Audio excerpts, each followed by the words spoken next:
திருப்பிட்டு எடுத்துன்னு வந்து அந்த ஆட்டோவை நிற்க வைக்கிறாரு.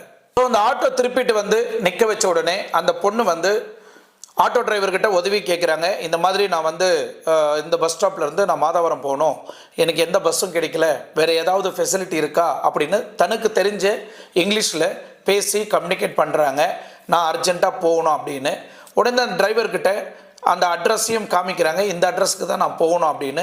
அந்த ஆட்டோ டிரைவர் என்ன சொல்கிறாருன்னா, ஆல்ரெடி 11 மணி ஆகிடுச்சு, இதுக்கு மேலே பஸ் வசதி எதுவும் இல்லை, வேணா நான் ட்ராப் பண்ணுறேம்மா, நான் உங்கள் தாத்தா மாதிரி உனக்கு, நீ எதை பற்றியும் கவலைப்படாத, நீ ஆட்டோவில் ஏறி உட்காரு, நான் உன்னை கூப்பிட்டு போய் ட்ராப் பண்ணுறேன் அப்படின்னு சொல்கிறாங்க அந்த பொண்ணுக்கிட்ட. அந்த பொண்ணு என்ன பண்ணுறா, உடனே அந்த ஆட்டோக்குள்ளே ஏறி உட்காந்துட்டு ஜென்ரலாக வந்து ஒரு ஆப்பை பற்றி நான் முன்னாடியே பேசியிருந்தேன். காவலன் ஆப் SOS தமிழ்நாடு கவர்மெண்ட் வந்து லான்ச் பண்ணியிருக்கிறாங்க. பெண்கள் பாதுகாப்புக்காகவே அந்த அப்ளிகேஷன் ஒன்று இருக்குது. தனக்கு தெரிஞ்ச அப்ளிகேஷன் இந்த கூகுள் மேப்பை, அந்த அட்ரஸை கூகுள் மேப்பில் போட்டு